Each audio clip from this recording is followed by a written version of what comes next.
আসসালামু আলাইকুম প্রিয় দর্শক, অন্য মঞ্চের আলাপচারিতায় আপনাদের সকলকে স্বাগত জানাচ্ছি।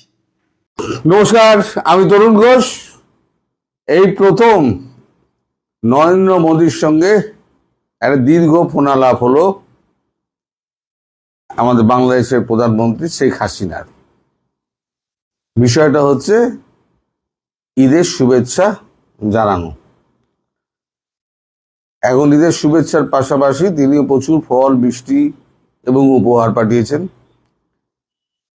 এবং আরো প্রচুর আমাদের দেশের বড় বড় নেতা যারা আছে, যারা দেশ চালান, এই বাংলাদেশ সঙ্গে যুক্ত আছেন, তারাও একে একে পাঠিয়েছেন উপহার এবং শুভেচ্ছা জানিয়েছেন। তারপরে কি হয়েছে আমি পরে বলছি। তার আগে বাংলাদেশের ব্যাপারে গুটি সাজাচ্ছেন কিরাম সেইগুলো আগে দেখুন।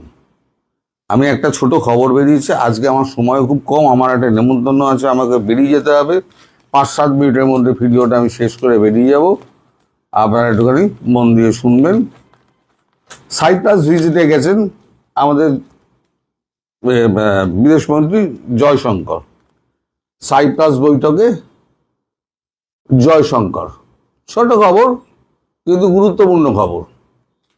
আমি খবরটা এখানে পড়ছি।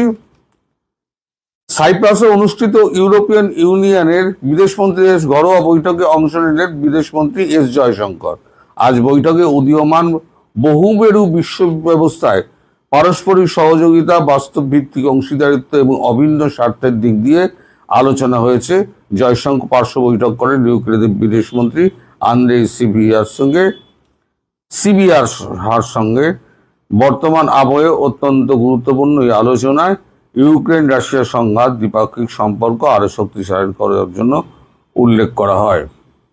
এটা হচ্ছে ইউরোপিয়ান ইউনিয়নকে উনি সাইজ করছেন, যাতে আমেরিকা থেকে ইউরোপিয়ান ইউনিয়ন পুরোপুরি বিচ্ছিন্ন হয়ে বেরিয়ে আসে। ব্রিটেনের প্রধানমন্ত্রী তিনি তো আগেই ভারতের পক্ষে বক্তব্য দিয়ে দিয়েছেন যখন এই ট্রেড ডিল হয়। ইউরোপিয়ান ইউনিয়ন তো বলে দিয়েছে mother of all trade deal. জাপানের প্রধানমন্ত্রী তিনিও ভারতবর্ষকে সাপোর্ট করেছেন। অস্ট্রেলিয়ার প্রধানমন্ত্রী অ্যালবানিজ তিনিও সাপোর্ট করেছেন। বাকি রইল চীন। এখন চীন কি করবে না করবে সেটা তো চীনের ব্যাপার, আভ্যন্তরীণ ব্যাপার। চীন যদিও শেখ হাসিনার প্রতি সন্তুষ্ট নয়, কিন্তু তবুও মন্দের ভালো খোঁজার জন্য চীন হয়তো শেখ হাসিনার ব্যাপারটাকে সাপোর্ট করতে পারে। মানে বিশ্ব থেকে আমেরিকাকে আলাদা করার জন্য একেবারে জয়শঙ্করজি পুরো দুনিয়া ঘুরে বেড়াচ্ছেন। এদিকে ট্রাম্প তিনি এই আব্রাহাম অ্যাকর্ড নিয়ে খুব ব্যস্ত হয়ে পড়েছেন। আব্রাহাম অ্যাকর্ড নিয়ে তিনি এখন যে সমস্ত ছাড়ছেন, ভাষণ ছাড়ছেন ট্রুথ সোশ্যালে, সেগুলো দেখে অনেকে চক্ষু চড়ক গাছ হয়ে যাচ্ছে। এখন সেখানে যদি দুম করে আমাদের রেখে বলেন, বাংলাদেশকে বলেন যে তোমাদেরও এই আব্রাহাম অ্যাকর্ডে সই করতে হবে, কারণ বাংলাদেশ তো সব চুক্তি করে দিয়েছে, গোলামি চুক্তি, তাহলে বাংলাদেশে একটা অরাজকতা বাঁধবে আগামী 2 মাসের মধ্যে। সেটা ভেবে রাখতে পারেন। পাকিস্তানের অবস্থা খুব খারাপ। আমি পারিপার্শ্বিক এশিয়ার অবস্থাটা বলে দিচ্ছি। পাকিস্তানের অবস্থা কি? পাকিস্তান হচ্ছে আমাদের এক্স হ্যান্ডেলে বেরিয়েছে, Pakistan based terrorist and Lashkar-e-Taiba deputy chief Saifullah Kasuri has reportedly issued a public warning against any move by Pakistan to recognize Israel, threatening severe consequences for leaders including Army Chief Asim Munir and Prime Minister Shehbaz Sharif. এই হচ্ছে কাসুরির ছবি, তিনি কালকে বক্তৃতা দিচ্ছেন। ফলে এই যে চারদিকে যে ঘেটে যাওয়া একটা অবস্থা না, এই ঘেটে যাওয়া অবস্থাটা এখন ফায়দা তুলবে ভারতবর্ষ। ভারতবর্ষ সব জানে কোথায় কি হচ্ছে না হচ্ছে, শুধু বর্ডারটা ওই জন্য তো তাড়াহুড়ো করে 45 দিন নয় 30 দিনের মধ্যে কমপ্লিট করো। এইবার আসি শেখ হাসিনার কথা। দেখুন, শুধু সাইপ্রাসে বসে আছেন কিন্তু জয়শঙ্কর, তিনি কিন্তু ওখান থেকে শুভেচ্ছা জানাতে ভোলেননি ঈদ উপলক্ষে। শুভেচ্ছা জানিয়েছেন অজিত দোভাল, রাজনাথ সিং, সবাই যারা যারা মন্ত্রিসভা বড় বড় অবস্থায়, কেসি বেণুগোপাল কংগ্রেসের, তিনিও জানিয়েছেন। সোনিয়া গান্ধী, রাহুল গান্ধী, প্রিয়াঙ্কা গান্ধী, তারাও জানিয়েছেন। সবার সঙ্গে ওনার সম্পর্ক তো খুব ভালো। এবং মোদিজির সঙ্গে যখন কথা হয় তখন উনি একদম বলেন যে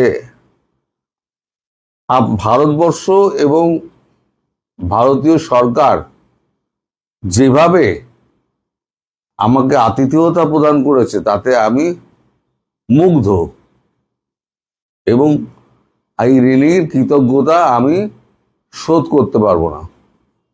আগামী বছর আমার আমন্ত্রণ রইল, আপনারা বাংলাদেশে আসবেন অতিথি হিসেবে, আমি যাতে আপনাদের সেবা করতে পারি। অর্থাৎ তিনি শিওর যে আগামী বছর তিনি দেশে ঈদ পালন করবেন।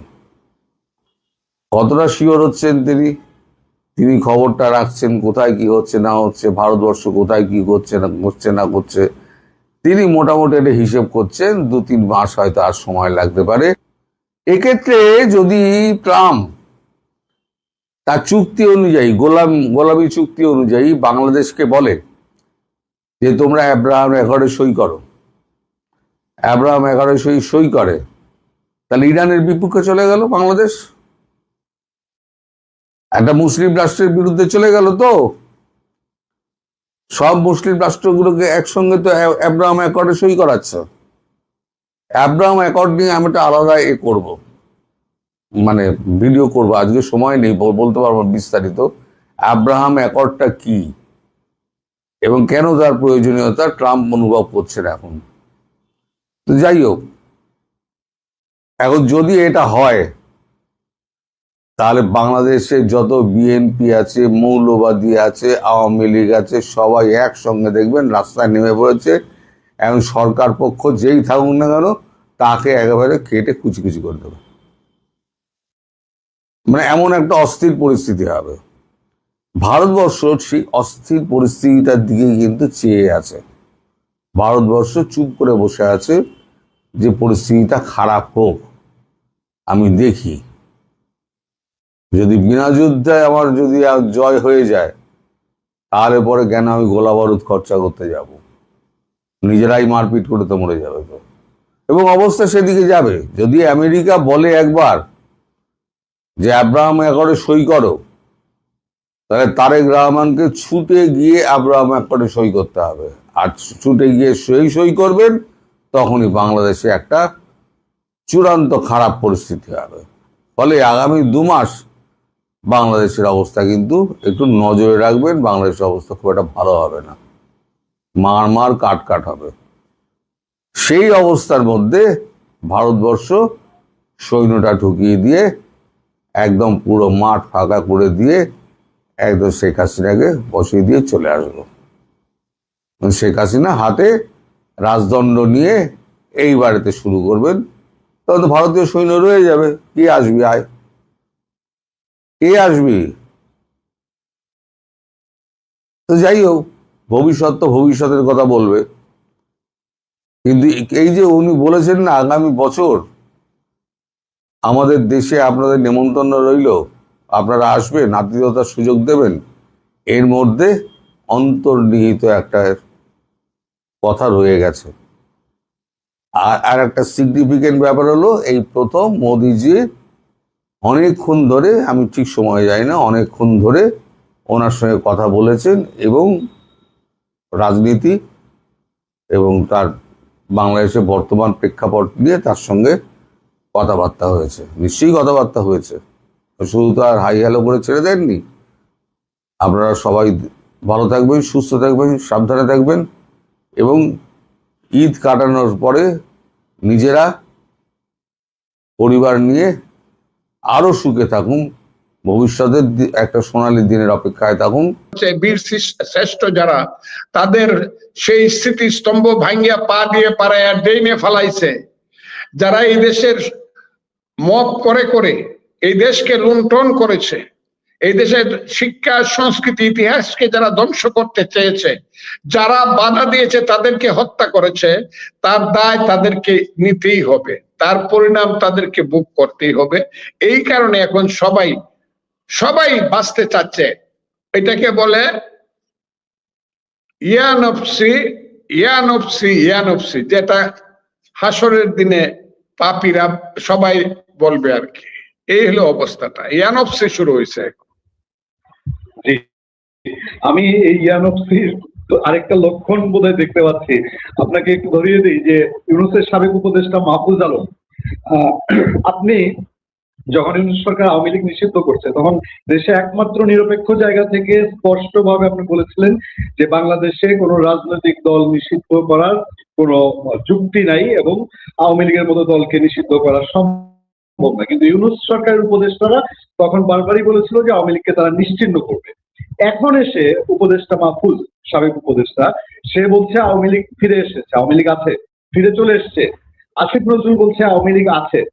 সেই সময় যে তারা করলো কর্মকাণ্ড, এখন যে তারা বলছে আওয়ামী লীগ আছে, তারপরে এক একজন বলছে আমাদের কোনো দোষ নাই, এটা কি কোনো আতঙ্ক থেকে, ওই যে ইয়ানফসি বললেন, সেই জায়গা থেকেই কি তারা এখন আওয়ামী লীগকে নিয়ে কোনো দুশ্চিন্তা আছে? কারণ অনেকেই বলেন যে আওয়ামী লীগ ফিরে আসলে বিএনপি দুশ্চিন্তার কোনো কারণ নাই, বিএনপিও বিশাল শক্তিশালী দল। কিন্তু এই যারা 5 আগস্টের পরবর্তী সময় সরকার চালিয়েছে, এদের জন্য কি কোনো আতঙ্কজনক পরিবেশ তৈরি করছে এখন যখন শেখ হাসিনা ফেরার কথা বা আওয়ামী লীগের ফেরার কথা বলা হচ্ছে?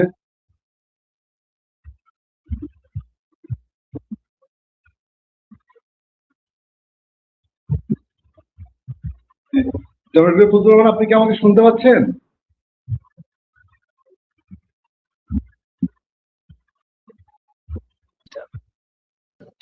দর্শক, আমরা অপেক্ষা আছি। একটু ডিস্টার্ব করতেছিল। জি জি জি, আপনি কি আমার প্রশ্নটা শুনতে পাইছেন? হ্যাঁ,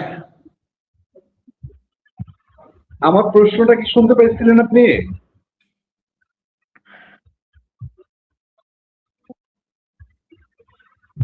আমার প্রশ্নটা কি শুনতে পাইছেন আপনি?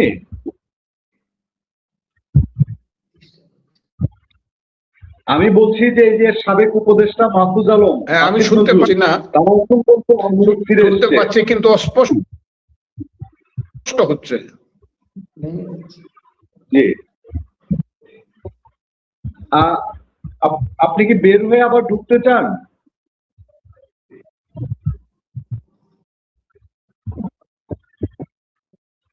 আমার মনে হয় আবার একটু ঢুকলে ভালো হবে। আছে, ঠিক আছে, আমি শুনতেছি। আমার প্রশ্নটা হলো, সাবেক উপদেষ্টা মাহফুজ আলম, আসিফ নজরুল, এরা যে এখন এসে বলতেছে যে আওয়ামী লীগ ফিরে এসছে, আওয়ামী লীগ আছে, কিন্তু তারা ক্ষমতা আমলে থাকার সময় তো আওয়ামী লীগ নিশ্চিহ্ন করতে চেয়েছে। আপনি তখন বাংলাদেশে একমাত্র স্পষ্টবাদী মানুষ বলেছিলেন যে শক্তি দিয়ে কোন রাজনৈতিক দলকে নিষিদ্ধ করা যায় না বা তাদেরকে রাজনীতি থেকে বাইরে রাখা যায় না। এখন এসে আপনার কথাটাই কিন্তু মাহফুজ আলম এবং আসিফ নজরুল্লাহ স্বীকার করতে, এর তাৎপর্য কি? এর তাৎপর্য হলো, তারা তখন ক্ষমতার মোহে অন্ধ ছিল এবং তারা ক্ষমতার আস্ফালন করছিল, ইতিহাসটাকে তারা স্বীকার করতে চাচ্ছিল না। কিন্তু সারা পৃথিবীর ইতিহাস, বিশেষ করে বাঙালি জাতির ইতিহাস, একটা কথা সুস্পষ্ট ভাবে বলে যে সত্য প্রতিষ্ঠিত হবে, ইতিহাসের সত্য। এইটাকে you can bluff some men for many times, many men for some time, but not all men for all times. তুমি কিছু লোককে অনেক দিনের জন্য বোকা বানাইতে পারবা, অনেক লোককে কিছুদিনের জন্য বোকা বানাইতে পারবা, কিন্তু সব লোককে সব দিনের জন্য বোকা বানাইতে পারবা না। এর কারণ হলো, আওয়ামী লীগ একটি রাজনৈতিক দল, তার একটা ইতিহাস আছে, তার একটা আদর্শ আছে বা ছিল। আওয়ামী লীগের নেতৃত্ব চরমভাবে ফেল করছে, ভুল করছে, গত 15 বছরে আওয়ামী লীগের নেতৃত্ব এই দেশের গণতান্ত্রিক ব্যবস্থাকে ধ্বংস করেছিল। তারাও সেই অহংকারে আত্মহমিকায় ভুগছিল যে তারা বুঝি শক্তি দিয়ে সবকিছুকে উতরিয়ে যেতে পারবে, কিন্তু সেই শক্তি একটা পর্যায়ে এসে, যেহেতু শক্তিটা ছিল অন্যায় অপরাধের শক্তি, নির্বাচন না দেওয়ার শক্তি, মানুষকে গণতন্ত্র থেকে বঞ্চিত করার শক্তি, মানুষের অধিকার থেকে বঞ্চিত করার শক্তি তারা প্রদর্শন করেছিল, এক সময় মানুষ ঘুরে দাঁড়িয়েছে। আপনি বলবেন 5ই আগস্টে কি মানুষ সঠিকভাবে ঘুরে দাঁড়িয়েছে? আমি বলবো হ্যাঁ, মানুষ সঠিকভাবেই বুঝে ঘুরে দাঁড়িয়েছিল গণতন্ত্রের আন্দোলন করার জন্য, যে হাসিনা সরকার চলে যাবে, ভোট হবে, ভোটে যারা নির্বাচিত হবে তারা এই দেশের দায়িত্ব পালন করবে, এবং হাসিনা সরকার এবং তার লোকজন হাইব্রিডরা যারা এই দেশের মানুষকে অত্যাচার ও বিচার করছে, যদি প্রতিষ্ঠিত হয় এবং প্রমাণিত হয়, বিচার তাদের বিরুদ্ধে হবে। কিন্তু যে কাজটা হচ্ছে সেটা আমরা সবাই মনে করতে চাইলো, মানে অবুঝ মানুষেরা মনে করতে চাইলো আওয়ামী লীগ আর ফিরে আসবে না। It is not a fact, Awami League ফিরে আসবে। যখনই আপনি মুক্তিযুদ্ধের কথা বলবেন, আওয়ামী লীগের নেতৃত্বের ভুল আছে, তারা হয়তো বা পলিটিক্সে কোনোদিন আসতে পারবে না, কিন্তু মুক্তিযুদ্ধের পক্ষে যারা কাজ করবে সেই ফুল দাঁড়াবে। এখানে কিন্তু একটা গ্যাপ আছে, গ্যাপটা কিন্তু গত ইলেকশনেও ছিল। আমি এমন কথা বলি যে কথাটা 2 দিন পরে সবাই বলবে, এখন সবাই বলবে ফজলুর রহমান বললো কি। গ্যাপটা কি জানেন? আমরা কিন্তু আমাদের মনের অজান্তে আমরা কিন্তু স্বাধীনতা বিরোধী শক্তিকে এই দেশে আমাদের সেকেন্ড পাওয়ার করে দিচ্ছি। ইলেকশন করতেছি আমরা, মনে করেন ঢাকা আইনজীবী সমিতিতে অথবা সুপ্রিম কোর্ট বারে ইলেকশন করতেছি, আমরা কাউকে ইলেকশন করতে দেই নাই, আমরা জামাতে ইলেকশন করতেছি। কাজে আমরা যদি প্রথম হই, হ্যাঁ তাও হচ্ছে, কিন্তু সেকেন্ড হবে জামাত, মধ্যে তো কেউ নাই। কিন্তু আমরা যদি কোনোদিন ফেল করে যাই, তাইলে কিন্তু যাকে এখন সেকেন্ড বানাচ্ছি আমরা অজান্তে, তারা কিন্তু ফার্স্ট হয়ে যাবে। তখন কিন্তু 7 দশে 70 বছরও কিন্তু আমরা কাইন্দা পথ ফুরাইব না জামাত একবার ক্ষমতায় আসলে। কারণ এরা হলো পৃথিবীর সবচেয়ে নিকৃষ্টতম মুনাফিক অপশক্তি। জামাত পৃথিবীর সবচেয়ে নিকৃষ্টতম মুনাফিক অপশক্তি। এরা যদি একবার ক্ষমতা আসতে পারে, মাসে যা করছে 90 বছর তারা এটা করে ছাড়বে। কাজে আমি সবাইকে সাবধান হতে বলি জামাত এবং স্বাধীনতা বিরোধী শক্তি সম্পর্কে, এবং এইসব এই বাটপার, চিটার, অসভ্য, অভদ্র, অন্যায়কারী, টাকা লুণ্ঠনকারী এইসব ছেলে পেলেদের সম্পর্কে আমি সবাইকে সাবধান হইতে বলি। আমি বলতে চাই যে এই দেশে ধরেন এমপি ইলেকশন গেছে গা, সেকেন্ড পার্টি কোনটা, 33% ভোট পাইছে জামাত জোট। আমি কিন্তু এটা বলছি, পার্লামেন্টেই বলছি। আমি আমাদের নেতা জনাব তারেক রহমান সাহেবের সামনে, পার্লামেন্টে 18 কোটি মানুষের সামনে বলছি, যদি আওয়ামী লীগ থাকতো অথবা আওয়ামী লীগ না হইয়া মধ্যে একটা শক্তি যদি ইলেকশন করতে পারতো, জামাত কি 33% ভোট পাইতো? এখন কিন্তু জামাত 33% ভোট পাইছে। যে জামাতের ভোট ছিল 6%, সেটাকে কিন্তু আমরা ইচ্ছা করে তাদেরকে 33% দিছি। এই শক্তিতেই এখন জামাতের আমির বলে হাসিনাকে ফেলতে 36 দিন লাগছে, তারেক রহমান 36 ঘন্টার মধ্যে পালায়া যায়। গোলাম পারওয়াররা এই কথা বলতে সাহস পায় কেন? তারা দেখতেছে বাবা আমরা তো 70টা সিট পাইয়া ফেলছি, আর বাচ্চা কাচ্চাকে নিয়ে 76টা সিট আমরা পাইয়া ফেলছি, পার্লামেন্ট সিট।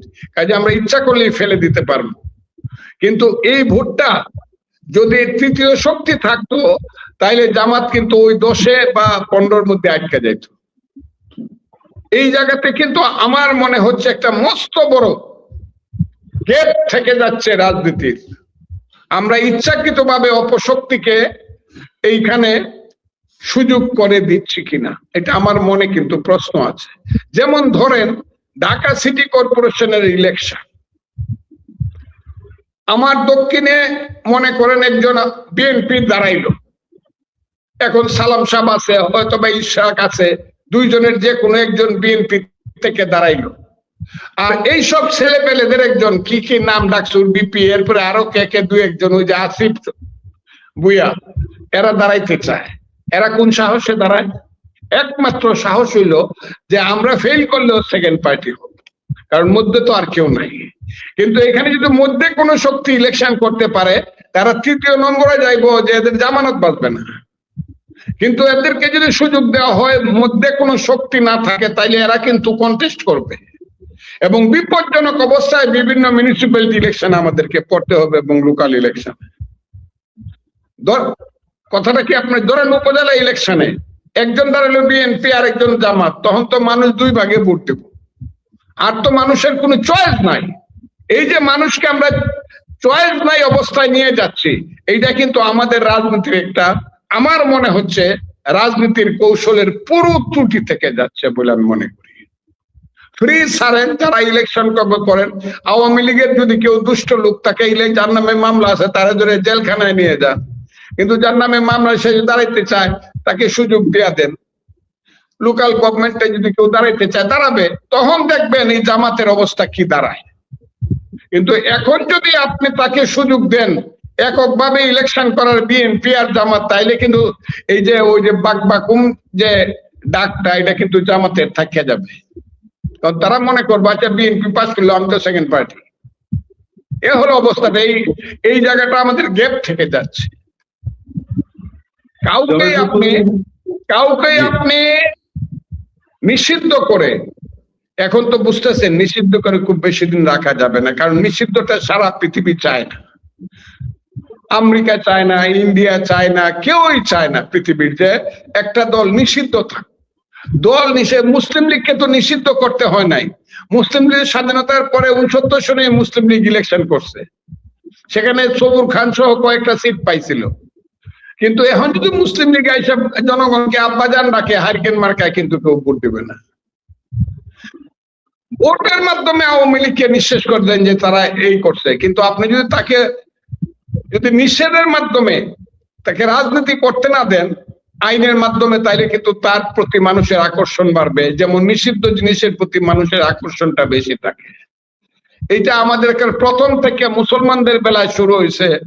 আদমকে বলছিল যে তুমি যেখানেই যাও, আল্লাহ বলছিল তুমি ওই কর্ণে যাও না, ওই চতুষ্কোণের দিকে তুমি যাও না। কিন্তু এটার প্রতি অ্যাট্রাকশন হলো তার স্ত্রী। আমাদের প্রথম উনি তার স্বামীকে বুঝাতে লাগলেন ওখানে কি আছে দেখন লাগতো, ওইটা দেখতে গিয়েই কিন্তু বিপদে পড়ল। কাজে আপনি যাকে বন্ধ করে রাখবেন তার প্রতি কিন্তু মানুষের আকর্ষণ থাকবে। 10 বছর 15 বছর পরে যে ছেলেটির বয়স এখন 5 বছর, তার বয়স কিন্তু 20 বছর হবে। 5 বছরের ছেলেটি কিন্তু জানলো না আওয়ামী লীগকে নিষিদ্ধ করা হয়েছে, কিন্তু আরো 15 বছর পরে তার যখন 20 বছর বয়স হবে বা 18 বছর বয়স হবে, ভোট দেওয়ার মতো বয়স, তখন সে জানতে চাবে একটা দল যে নিষিদ্ধ, এই দলটারে নিষিদ্ধ করছিল কেন। এই অ্যাট্রাকশনটা কিন্তু আসবে, নিষিদ্ধ জিনিসের প্রতি মানুষের অ্যাট্রাকশন বেশি আসে। এবং ওই জায়গাতে না, আমরা ওই জায়গাতে আমরা সবাই মিলেও যারা মনে করতেছি যে আবার আমরা সবাই মিলে যাবো বা আমরা কালুরা বা ওই যে জামাতরা মিলে যাবো আবার আওয়ামী লীগকে ঠেকানোর জন্য, সবসময় এটা হয় না। কারণ জামাতের যে গোবরের রূপ, এরা যে মানুষ না। এখন যদি একজন আইসা বলে যে তোমার 10 কেজি দুধ আছে আর আমার কাছে 250 গ্রাম গোবর আছে, কথাটা আমি সবসময় বলি চলো মিলেমিশে খাই, দুধের মাঝে একটু গোবর মিশাও, আমরা সবাই মিলিয়ে খাই, খাবেন? জামাতের চরিত্রটা কিন্তু প্রকাশিত। এখন আমাদের নেতারা চেষ্টা করলেও কিন্তু আর জামাতের সাথে সবটা মিলাইতে পারবো না কিন্তু বিএনপিকে, এটা মনে রাখেন। জায়গাটা কিন্তু যেমন শামসুজ্জামান দুদু সাহেবের মতো লোক টেবিল ছাপড়ায় বলছে এই রাজাকারের বাচ্চারা, 71 শুনলেই জ্বলে। আপনি দেখছেন বোধহয় ঘটনাটা। এই কথাটা আমি বলার কারণে আমি কিন্তু এমন ভাবে বলি নাই, কথাটা বুঝছেন? আপনার তো আমরা তো রাত সাক্ষী, আপনার সেই যুদ্ধের রাত সাক্ষী, আমরা সেটা প্রত্যক্ষদর্শী। তো আমার বাসায় যেদিন আমাকে সাসপেন্ড করা হয় সেই মুহূর্তে তুমি বৈশা ছিলে আমার বাসায়। তুমি আমাকে খবর দিলা যে আপনাকে 3 মাসের জন্য সাসপেন্ড করছে, তুমি খবরটা দিলা আমাকে। আমি খুব অবাক হয়েছিলাম, খুব অবাক হয়েছিলাম। কিন্তু আজকে যে কথার জন্য আমাকে সাসপেন্ড করা হয়েছিল ওইটা এখন সামান্য কথা, 2 এ 2 এ 4, 2 দুগুণে 4, এটা এখন সামান্য কথা হয়ে গেছে। এখন এর চেয়ে বহু বেশি কথা বিএনপির যারা আজকের প্রজন্ম বা আগের প্রজন্ম মুক্তিযুদ্ধ ছিল তারা কয়। এখন মন্ত্রিসভার সদস্যরা পার্লামেন্টে দাঁড়ায় কয় এই, এরপরের বাংলাদেশ আমি কইলাম না, আমি খালি এবং এই দেশে একটা রাজনৈতিক যুদ্ধ হবে। সেই যুদ্ধটা যদি জামাত যদি বুদ্ধিমান হয় সেই যুদ্ধটাকে ভিন্ন খাতে প্রবাহিত করবে না, কারণ আমি জানি তাদের কাছে অস্ত্র আছে, তাদের কাছে অর্থ আছে, তাদের ছেলেরা সমস্ত থানাগুলা লুট করছে।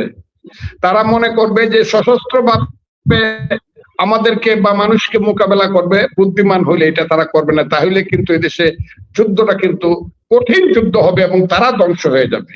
ওই যে আমি বলছি বাংলায় শুধু কোকিল, এদেশের জঙ্গলে শুধু কোকিল ডাকে না, এদেশের জঙ্গলে রয়্যাল বেঙ্গল টাইগারও ডাকে। যতদিন রয়্যাল বেঙ্গল টাইগার থাকবে মুক্তিযুদ্ধ জিতবে, রাজাকার হারবে। এইটা যদি জামাতরা মনে রাখে তাহলে তারা এই দেশে বাচ্চা টেচা থাকতে পারবো। আর যদি স্বপ্ন দেখে এই দেশে তারা রাজত্ব করব তাহলে তারা ভুল করতেছে। দ্যাট উইল নট বি আল্লাহর রহমতে, and that will never be. জামাতের মতো একটা সাম্প্রদায়িক রাজনৈতিক দল, একটা মুনাফেক রাজনৈতিক দল এই দেশে কোনোদিন রাষ্ট্র ক্ষমতা পাবে না আল্লাহর রহমতে। জি, আমি আর 2টা ছোট প্রসঙ্গ দিয়ে, দর্শকেরও প্রশ্ন আছে, শেষ করবো আজকের অনুষ্ঠান। একটা হলো যে আপনি সরকারি দলে আছেন, তো আমরা জানি যে ডক্টর ইউনূসের ইমেজ পাবলিকের কাছে এমন জায়গায় দাঁড়িয়েছে, তিনি ফ্রান্স গেছেন, হয়তো নর্মাল ট্যুরে গেছেন, হয়তো আবার ফিরেও আসবেন, কিন্তু মানুষের মধ্যে ধারণা যে ডক্টর ইউনূস ভেগে গেছে, পালিয়ে গেছে, এটা মানুষের ধারণা আর কি, তার ইমেজটা এমন জায়গায় গেছে। তো আমাদের দর্শকরা প্রশ্ন করছেন যে আপনি সরকারি দলে আছেন, ইউনূসের উপদেষ্টাদের বিদেশ যাত্রার ব্যাপারে নিষেধাজ্ঞা থেকে হাইকোর্টে রিটও আছে একটা, তো কেন আপনার সরকার ওই যে তাদের অপকর্মগুলো এগুলো তদন্ত করছে না, তাদেরকে কেন নির্দ্বিধায় বিদেশ যাত্রা করতে দিচ্ছে? এইটা একটা প্রশ্ন। আরেকটা হচ্ছে যে আপনি মুক্তিযোদ্ধা, আপনি মুক্তিযুদ্ধে জয় বাংলা স্লোগান দিয়েছেন, জয় বাংলা আওয়ামী লীগের স্লোগান না, কিন্তু আপনাদের সরকারের সময় দেখা যাচ্ছে জয় বাংলা স্লোগান দেওয়ার কারণে বা 7ই মার্চের ভাষণ বাজানোর কারণে মানুষজনকে জেলে যেতে হচ্ছে। ইভেন শাহবাগ থানার ওসি বলেছিল 7ই মার্চের ভাষণ নিষিদ্ধ। এই বিষয়ে আপনার মত কি জানতে চাই, বা আপনার ওপিনিয়নটা জানতে চাই। আমার কথা হলো ইউনূস সব পালাইয়া গেছে, এই যে কথাটা বলতেছেন, দেশে ছিল বিদেশে পালাইয়া গেছে, ঠিক আছে, আর আসবে না বা আর আসবে। দেশে আসলেও কিন্তু উনি পলাতক। উনার নামে যখন 6টা 7টা মামলা ছিল, শেখ হাসিনা সরকার করছিল, তখন উনি বুক ফোলায় কিন্তু পুলিশ ছাড়া রাস্তা দিয়ে হাইটে যেতে পারছে, তার সাথে কোনো সিকিউরিটি লাগে নাই। আর সমস্ত মানুষ তাকায় রয়েছে ইউনূস সাহেবকে এত এই বৈশাখ মাসের রোদ্রের মধ্যে 6 তলা 7 তলায় লিফট ছাড়া তুলতেছে। হাসিনা সরকার সবচেয়ে বড় ফেসিস্ট, সেইটা ছিল তার। কিন্তু এখন যদি তার সাথে 200 পুলিশও দেয়, উনি কিন্তু ঢাকার রাস্তায় হাঁটতে পারবেন না। উনি আসলেই ঢাকায় থাকলেও, বাংলাদেশে থাকলেও উনি পলাতক। ওনাকে পলাতকই থাকতো, বাইরে গিয়া বরং উনি ফ্রি হাঁটতে পারবো, ফ্রি চলতে পারবো। বাংলাদেশে থাকলে উনি রিয়েলি পলাতক। তো সেই জায়গাতে অন্য যারা আছে, এই যে আসিফ নজরুলের কথা খালি বলতেছে, বয়স আমার অনেক ছোট। আমি যেদিন আইএ পাস করছি, আইএসসি পাস করছি, সেই দিন তার জন্ম হয়েছে, অনেক ছোট আমার।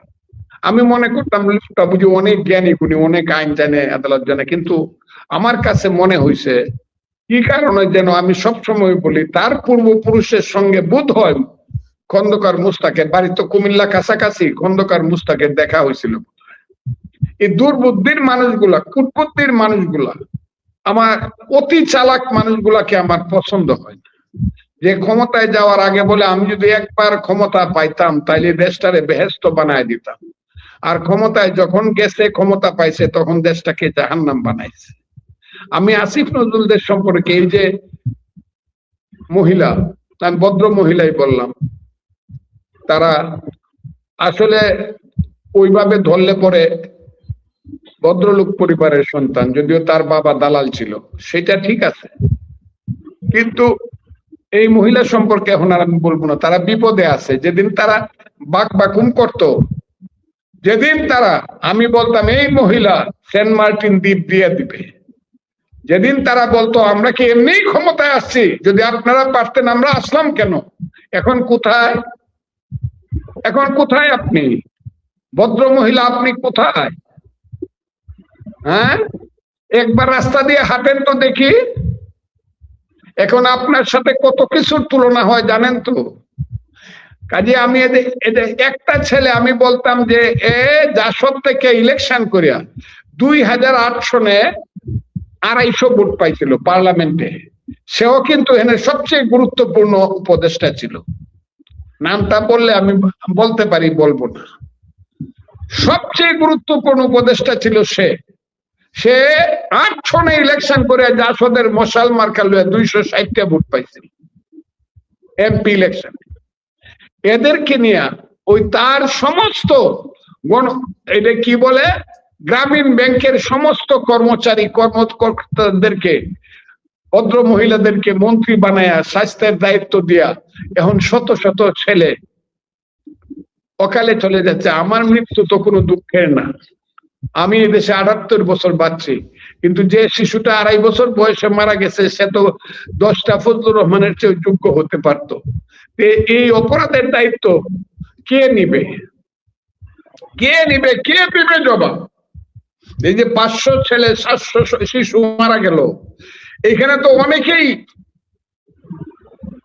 মহামানব হইতে পারতো, এই জবাবটা কে দিবে? আমি তো জবাবটা চাই, এবং আমার সরকারের কাছে আমি বলবো দয়া করে এটা তদন্ত করেন, সঠিক সময়ে সঠিক কাজটি কেন শিশুদের জন্য করা হয় নাই।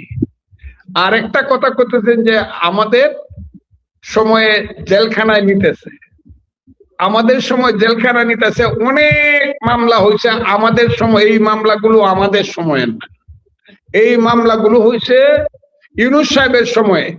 শেখ হাসিনা ওয়াদুল কাদের আসামি, দেখা গেল পটুয়াখালী একটা কেসে এখানে সুনামগঞ্জের 15 জন আবার আসামি করে দিছে তাদের সাথে। এইসব ভুয়া মামলা টিকবে না, এটা আগের সরকারও বইলা গেছে, এখনো সরকারও বলে। কিন্তু আমার অনুরোধ হইল আমার সরকারের প্রতি, আমার ধারণা যে মামলাগুলা ভুয়া, এই মামলাগুলা বাদ দেওয়া উচিত, আর সঠিক মামলাগুলো নিয়ে দ্রুত তদন্তের মাধ্যমে এটা ট্রায়ালে নিয়ে আসা উচিত। এইভাবে বছরের পর বছর ভুয়া মামলা দিয়ে মানুষকে নির্যাতন করলে পরে এটা কিন্তু ওই যে আমি বারবারই একটা কথা কই, every action must have its equal and opposite reaction. তবে এইটাও সত্য, বিএনপির কর্মীদের নামে কিন্তু লাখ লাখ কর্মীর নামেও কিন্তু হাজার হাজার ভুয়া মামলা করছে হাসিনা সরকার। এইটাও তারা ঠিক করে না, তারা মাপ চাও, তারা মাপ চায় না কেরে, ভুয়া মামলা করছে। 90 বছরের মানুষের নামে মামলা করছে, 86 বছরের মানুষ। আমার প্রেসিডেন্ট ছিল খন্দকার মাহবুব হোসেন, সিনিয়র অ্যাডভোকেট, বাংলাদেশের অন্যতম শ্রেষ্ঠ লয়ার, তাকে দিছে সে বুম মারছে ট্রাকের উপরে মাইরে, আবার 86 বছর বয়সে পুলিশ তার সাথে দৌড়াইয়া পারে নাই, দৌড়াই আবার চলেও গেছে। তো এই মামলা তো হাসিনা সরকার করছে, ওরাও মাপ পেলে। হ্যাঁ, তুমি অপরাধ করছো ঠিকই, আমি এটা চাই না যে তুমি পাপী বইলা আমিও মহাপাপী, এটা আমি চাই না। তুমি অন্যায় করছো কাজে আমি অন্যায় করবো, এটা আমি চাই না। আমি চাই সঠিক কাজটা করতে, এবং এই দেশের সঠিক কাজটি হোক। যদি তারেক রহমান সরকার সঠিক কাজ করে, তাহলে আমার ধারণা মানুষ তাকে, এই সরকারকে সাংঘাতিকভাবে গ্রহণ করবে। আর যেটা বলতেছে যে এখনই আমাদের সরকার আনপপুলার হয়ে গেছে, ঠিক না। মাত্র 3 মাস চালাইছে, মাত্র 3 মাস। 3 মাসে তো একটা শিশুরই জন্ম হয় না, অন্তত 10 মাস সময় দিবেন, 10 মাস সময় তো দিবেন, দেখেন না কি করে। অনুষ্ঠানে একেবারে শেষ পর্যায়ে আছি আমি, শুধু যেহেতু হামের প্রসঙ্গটা আপনিও তুলেছেন, বিএনপি সরকারের তো অবশ্যই দায়িত্ব তদন্ত করা, কিন্তু একটা জিনিস খেয়াল করি আমরা যে জামাতে ইসলামী এবং এনসিপি, ইভেন সংসদের বাইরে কোথাও এই যে হামের টিকা আছে, এতগুলো শিশু মারা যাওয়া, বা আমেরিকার সাথে যে গোলামি চুক্তি আপনি বলেছেন, লর্ড ক্লাইভের সেই মীর জাফরের চুক্তি সে তুলনা করেছেন, এই এই চুক্তি নিয়ে বলি সব কথা। জামাত এনসিপি এগুলো নিয়ে কোনো কথা বলে না, এই শিশু মৃত্যু নিয়েও বলে না, এই আমেরিকার গোলামি চুক্তি নিয়েও বলে না। এটা কি কারণ মনে হয় আপনার? আমার কারণটা মনে হয় শেখ হাসিনা প্রধানমন্ত্রী থাকাকালীন সময়ে বলছিল আমেরিকার মতো বড় শক্তি যদি চায় কোন দেশের সরকার পরিবর্তন করবে, এটা তাদের পক্ষে সম্ভব। এটা উনি নিজের কথাটা বুঝেই কথাটা বলছিল। এটা তো জানেন তো এই কথাটা, শেখ হাসিনা নিজে কিন্তু কথাটা বলছিল। কথাটা বুঝছেন না? কাজে বড় বাড়ির সঙ্গে হঠাৎ করে কেউ ঝগড়া করতে যায় না, মনে করে আচ্ছা বড় বাড়ি আছে দেখি এটাকে ম্যানেজ করা যায় কিনা। কিন্তু আমি মনে করি বিএনপির এই জায়গাটা পার্লামেন্টে তোলা উচিত, এবং বিএনপির যারা চুক্তিটা করছে এই চুক্তিটা পরিবর্তনের জন্য, সঠিক চুক্তিটা করার জন্য চেষ্টা করা উচিত।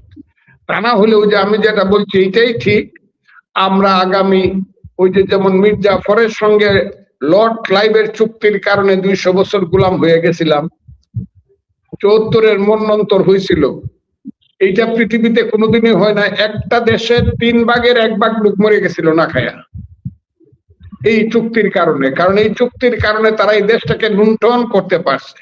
আমার সমস্ত সোনা দানা, আমার সমস্ত মসলিন কাপড় চোপড়, আমার সমস্ত তৎকালীন সময়ের মতো করে জগৎ সেটের ব্যাংক ট্যাঙ্ক সব লুট করে নিয়ে গেল ব্রিটিশরা।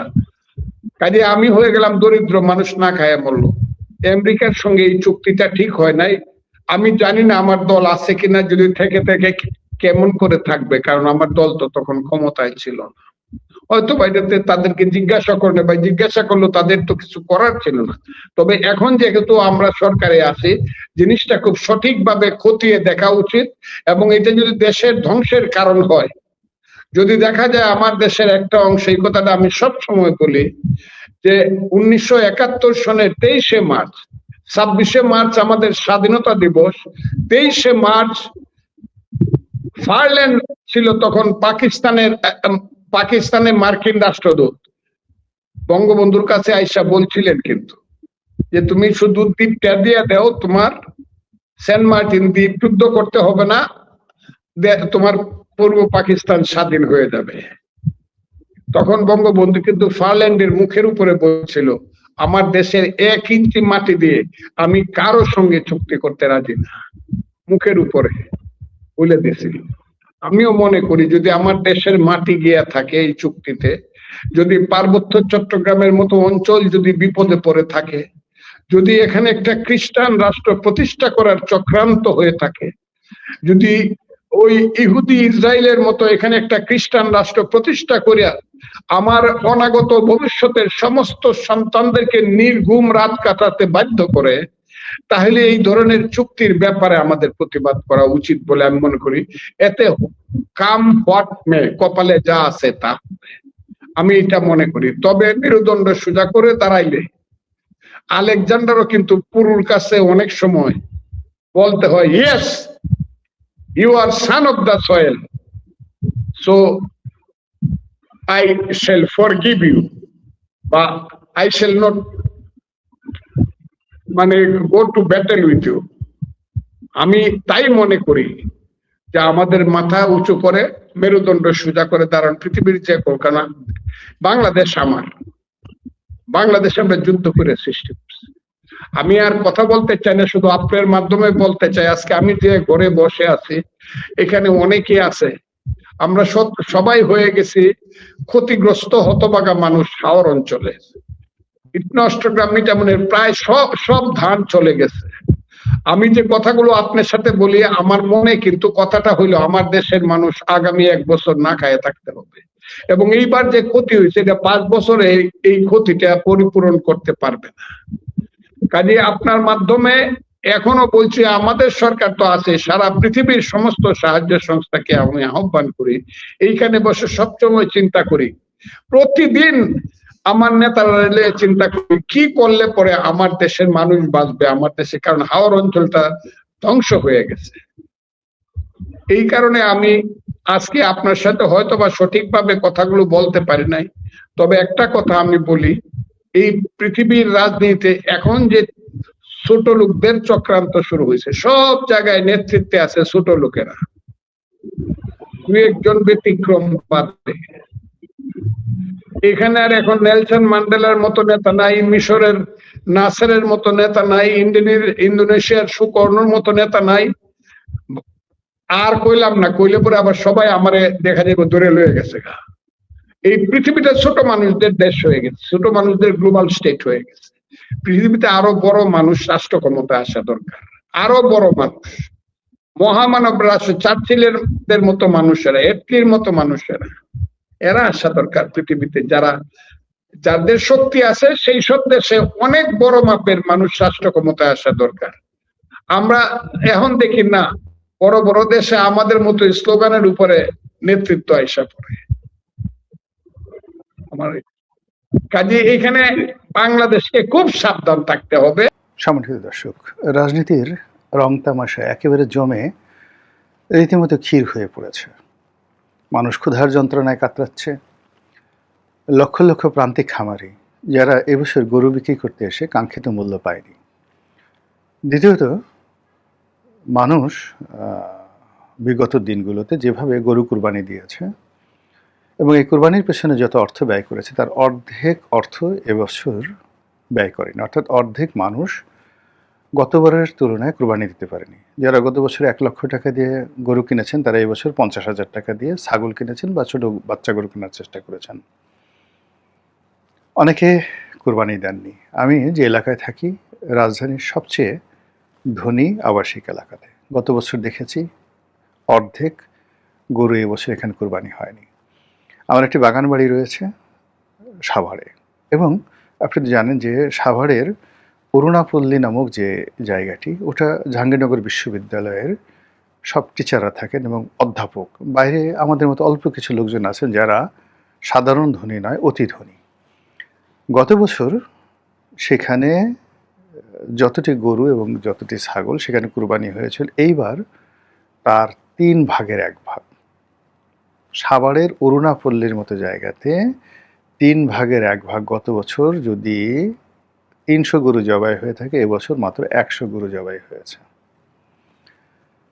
ফলে এই অভাব, এই তাড়না, এই কষ্ট, এই আর্তনাদ গাবতলীর বাজার, দিয়াবাড়ি বাজার, অন্যান্য যে সকল বড় বড় কমলাপুর বাজার, গরুর হাটগুলোতে রয়েছে, সারা দেশের প্রান্তিক জনগণের সেই কান্না জেলা শহর, বিভাগীয় শহর সব জায়গাতে ছড়িয়ে পড়েছে।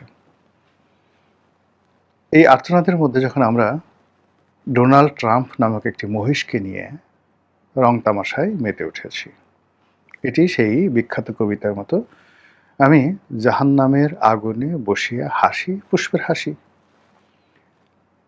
সরকার একটা ঢাউস ক্যাবিনেট আছে, মানে মন্ত্রী পরিষদ, প্রায় 80 জনের মতো লোকজন। এদের নাম বেশিরভাগ লোকজন জানে না। আর গত 100 দিনে এমন কোনো মন্ত্রী সামনে এগিয়ে আসেনি যার প্রতি সম্ভ্রম জেগেছে, মর্যাদা জেগেছে,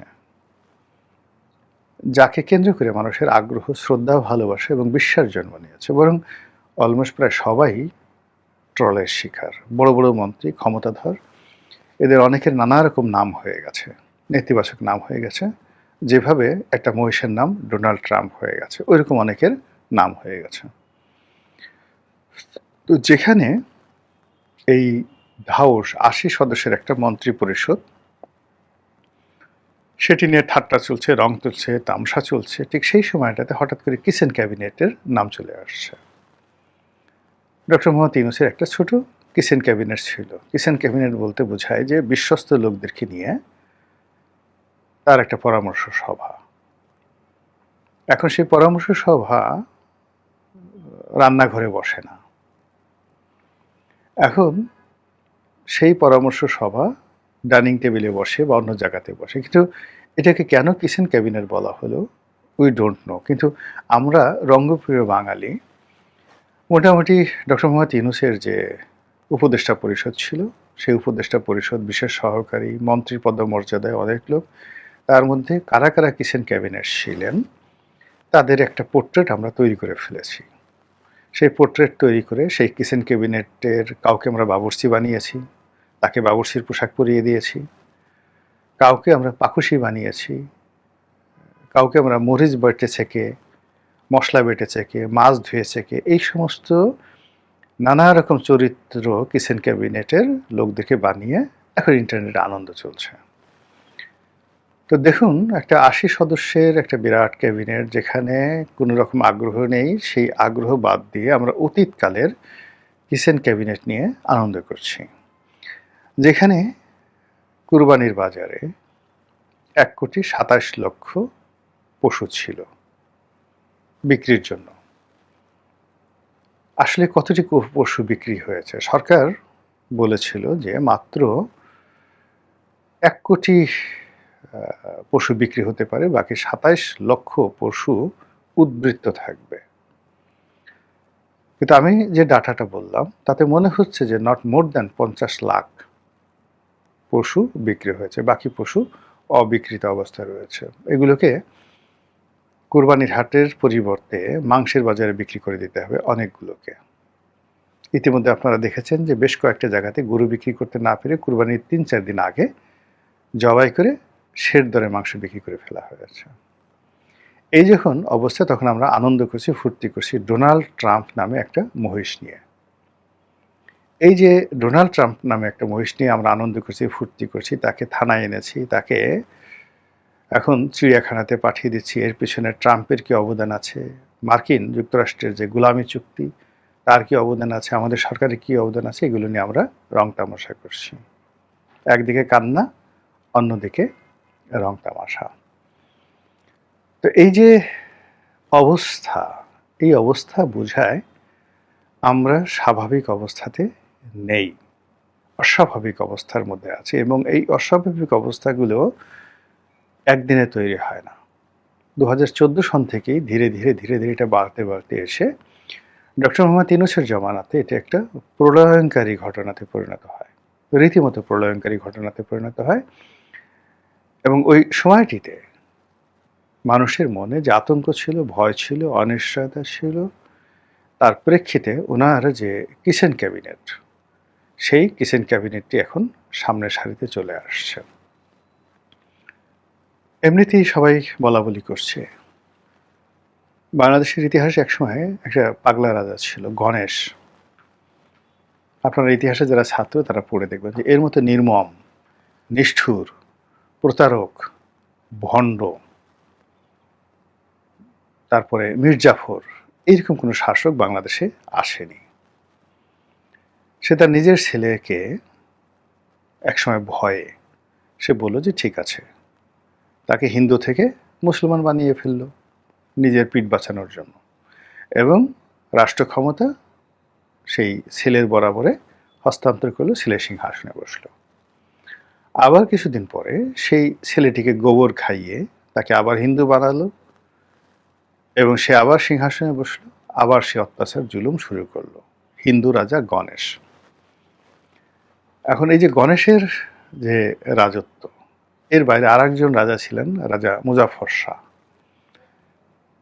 কাফরি শাসক, দাস শাসক। সোনারগাঁতে ইলিয়াস শাহী বংশের এক রাজাকে হত্যা করে সেই যে প্রাসাদে যারা দ্বাররক্ষী, দারোয়ান ছিল, এই দারোয়ান গ্রুপদেরকে রাজা, ইলিয়াস শাহী বংশের রাজারা সুদূর আফ্রিকা থেকে তাদেরকে এনেছিলেন।